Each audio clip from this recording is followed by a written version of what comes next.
adalah bibit terong yang sudah tua. Dan ini kita perlu untuk memisahkan bijinya dari kulit terong. Jadi ini bisa kita tanam lagi. Jadi satu bibit terong itu bisa menghasilkan lebih dari 100 biji terong. Bibit terong. Jadi ini terong yang udah dibusukkan ya? Ya, ini dibiarkan sampai dia seperti ini di tangkainya, di pohonnya. Kalau kita mau buat bibit terong, kita pisahkan. Nanti ini kita tinggal semai. Jadi dalam satu terong ini kita bisa dapat menghasilkan lebih dari 30 sampai 50 kilo terong. Kan ini udah banyak.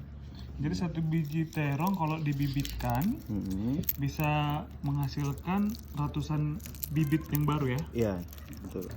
Dan hasil panennya bisa sampai 50 kg terong yang baru ya? 30 sampai 50 kg. Tapi kita harus rawat dengan betul, dengan baik.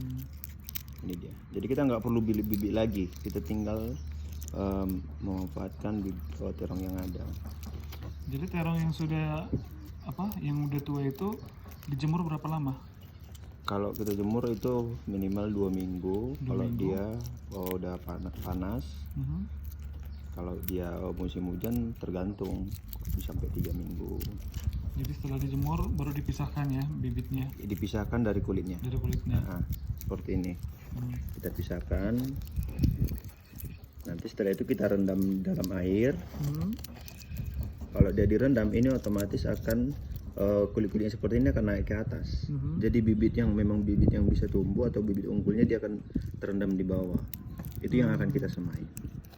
Oke, jadi nanti disemai berapa lama? 2 minggu juga? 2 minggu. 2 minggu, habis itu dipindahkan ke bedengan baru ya? Iya, pindahkan ke bedengan baru. Dirawat dan bisa menghasilkan 30 sampai 50 kg terong yang baru. Wow, ini keren-keren.